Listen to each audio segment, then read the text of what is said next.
You're watching this right now because something has been quietly bothering you. There's a task sitting in the back of your mind. You know it matters. You know it needs to be done. And yet, every time you think about starting, your attention magically drifts somewhere else. If you give me exactly 14 minutes, however long this video runs, I'm going to show you how to dismantle procrastination at the root. And no, this isn't another motivational trick you'll feel excited about for 3 days and then forget. This is about rewiring how your nervous system responds to difficult work.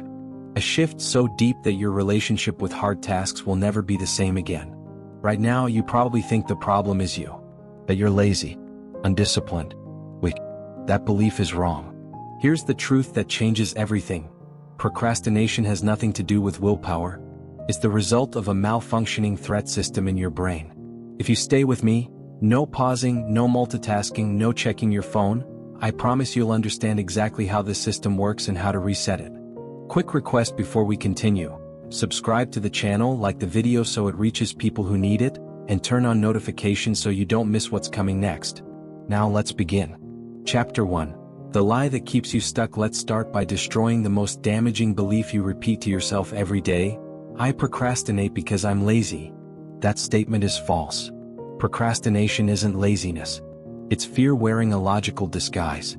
To understand this, you need to know what happens inside your brain the moment you avoid an important task. There's a small structure deep in your brain called the amygdala. It's ancient, primitive, and incredibly powerful. Its only job, shaped by millions of years of evolution, is survival. The problem? It's terrible at context.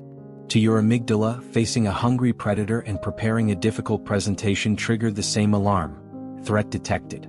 So when you think about that overdue project, that uncomfortable conversation, or that responsibility you've been avoiding, your brain doesn't interpret it as work. It interprets it as danger. And once that alarm goes off, something sneaky happens. Your prefrontal cortex, the rational, intelligent part of your brain, doesn't fight the alarm. It obeys it. It starts generating excuses that sound reasonable. I don't have enough time to do this properly. I should gather more information first. I'll start when I feel more motivated. Tomorrow will be better. But research shows these aren't real reasons. According to studies from behavioral scientists, these thoughts are rationalizations, not rational decisions. They exist to justify an avoidance response that has already been triggered. A neuroscientist with decades of experience puts it simply: your primitive brain's priority is not success. It's safety. Anything uncertain, uncomfortable, or emotionally risky is labeled as a potential threat. And the safest response, according to that system, is avoidance. What if you fail? What if you look incompetent? What if this confirms your worst fears about yourself? So your brain whispers, don't start. At least then you won't be exposed. Here's the breakthrough insight. Procrastination is a defensive reflex, not a character flaw. Your brain isn't trying to ruin your life. It's trying, clumsily, to protect you from emotional pain. But here's the good news. Anything that's been programmed can be reprogrammed. And there is a proven way to recalibrate this system. To do that, you need to understand dopamine, not the Instagram version but the real one. Chapter 2. The dopamine misunderstanding. Most people think dopamine is the pleasure chemical. That's wrong. Dopamine is the drive chemical. It's what keeps you moving toward a goal when motivation fades and resistance shows up. And here's something almost no one tells you. You have two dopamine systems, and procrastination happens when one hijacks the other. First, phasic dopamine. This is fast, intense, and addictive. It spikes when you do something immediately rewarding: scrolling social media, watching random videos, eating junk food, buying things you don't need. It feels good, but it's short-lived. Second, tonic dopamine. This is slow, steady, and powerful. It's what allows you to sit with a task, stay focused, and finish what you start. It's the reason someone can read a long book, train for years, or build something meaningful. Here's the problem. In chronic procrastination, phasic dopamine overwhelms tonic dopamine. It's like trying to water a garden while someone keeps diverting the hose to wash their car. Your long-term motivation never builds momentum because it's constantly being drained by short-term stimulation. That's why you can binge watch for hours but struggle to work for 20 minutes. It's not because you're broken. It's because your dopamine balance is completely misaligned. And once you understand that, procrastination stops feeling like a personal failure and starts looking like a system error. And system errors can be fixed. A Stanford researcher who has spent more than 10 years studying neuroplasticity explains it like this. The modern brain is under constant attack. Social media, games, endless videos, notifications. Every one of them is engineered to hijack your reward circuitry. And here's the dangerous part. Each time you give in to these impulses, you are training your brain. You are teaching it to crave immediate rewards and reject slow, effortful progress. Over time, your nervous system begins to associate focus with discomfort and distraction with safety. That's how procrastination becomes automatic. Chapter 3. Name the fear. Now pause for a moment. Think about the task you've been avoiding. Be honest with yourself. What's the real fear behind it? Fear of not being good enough? Fear of realizing you're not as capable as you hoped? Fear of starting and failing halfway through? Fear of being judged or exposed? Pick the one that hits hardest. Write it down. Not in your phone. On paper. When you write by hand, you activate motor regions of the brain that connect directly to emotional centers. This pulls fear out of the shadows and into the open. Unidentified fear is powerful. Feels massive, vague, and overwhelming. But once you label it, it shrinks. By naming the fear, you shift processing from the emotional brain to the rational prefrontal cortex. And that shift alone weakens procrastination. You can't fight what you refuse to look at. Chapter 4. Learn to fear the right thing. Here's a perspective shift that changes everything. Most people fear action. You need to learn to fear inaction. Close your eyes for a second. Imagine it's 6 months from now, and you still haven't started the thing you're avoiding today. How do you feel? What chances did you miss? What version of yourself quietly disappeared? Now jump ahead 3 years. Same avoidance. Same excuses. Same delays. Where are you now? This exercise isn't meant to scare you, it's meant to recalibrate your decision-making. Your brain avoids short-term discomfort but completely ignores long-term damage. Failure hurts, but regret corrodes. When inaction becomes more frightening than action, procrastination loses its grip. Chapter 5. Playing the dopamine game. Your motivation follows specific dopamine pathways. The problem is that modern life constantly steals dopamine before it can fuel meaningful work. So you need a system. Here's how to structure it. 1 task only. Write down a single difficult task for today. Your brain cannot sustain motivation across multiple competing goals. Create artificial urgency. Do you think a task needs 4 hours? Give yourself 3. Mild pressure increases focus. Choose the reward in advance. Decide what you'll enjoy after the task, but only after.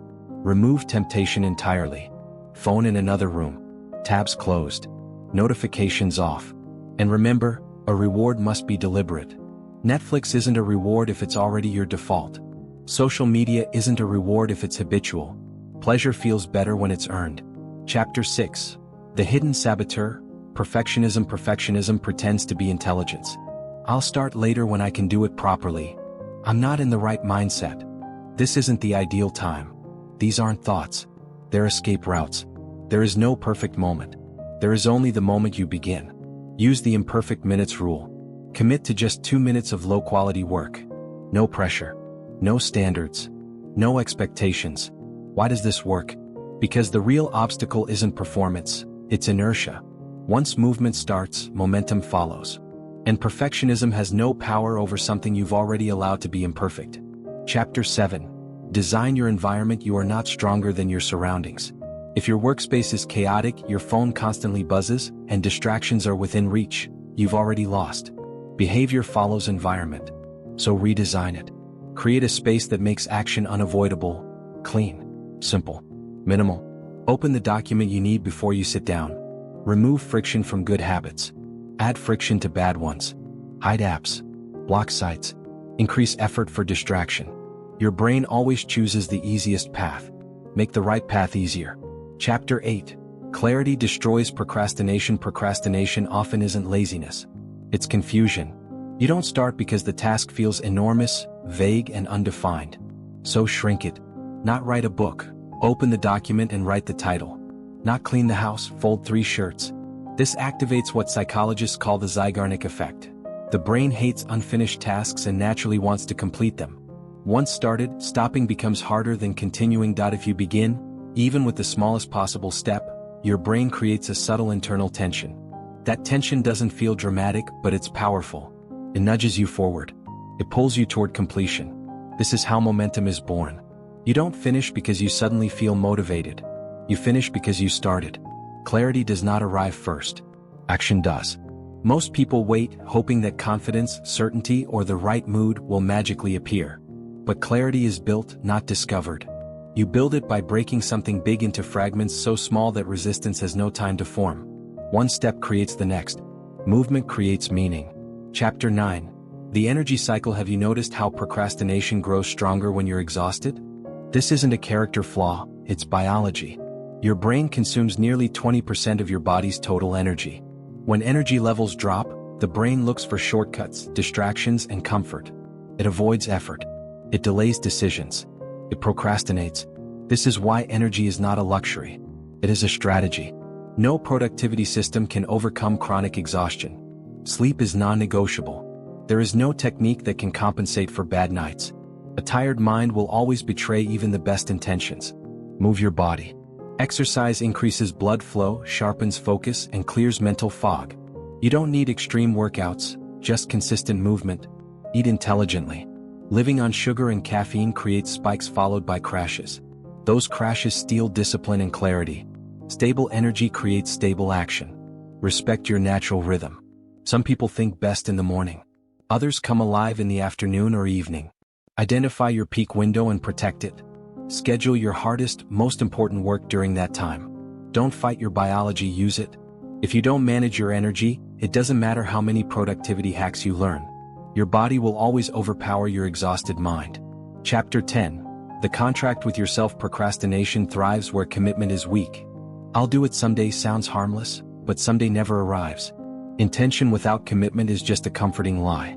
Create contracts with yourself. Make your intentions real. Write the task down. Put it on paper. Sign your name. Place it somewhere visible. Let it stare back at you. Make it stronger by involving others. Tell someone what you're going to do. Say it out loud.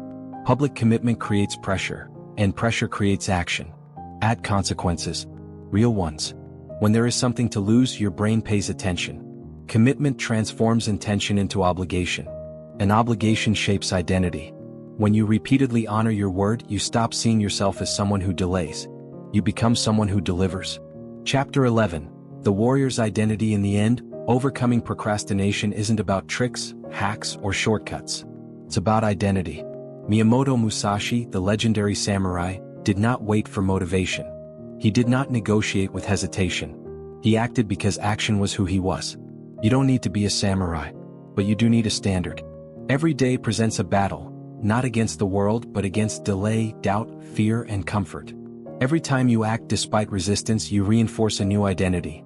You become someone who moves forward even when it's uncomfortable. And slowly something changes. Procrastination stops being a habit. Then it stops being a problem. Eventually, it becomes a memory. If you've stayed with me until this moment, I'm genuinely grateful for your time and attention. I invite you to watch the video appearing on your screen now. It continues this path and deepens these lessons. Be present, walk with honor, and follow the path. Action was who he was. You don't need to be a samurai, but you do need a standard. Every day presents a battle, not against the world but against delay, doubt, fear, and comfort. Every time you act despite resistance, you reinforce a new identity. You become someone who moves forward even when it's uncomfortable. And slowly something changes. Procrastination stops being a habit. Then it stops being a problem. Eventually, it becomes a memory.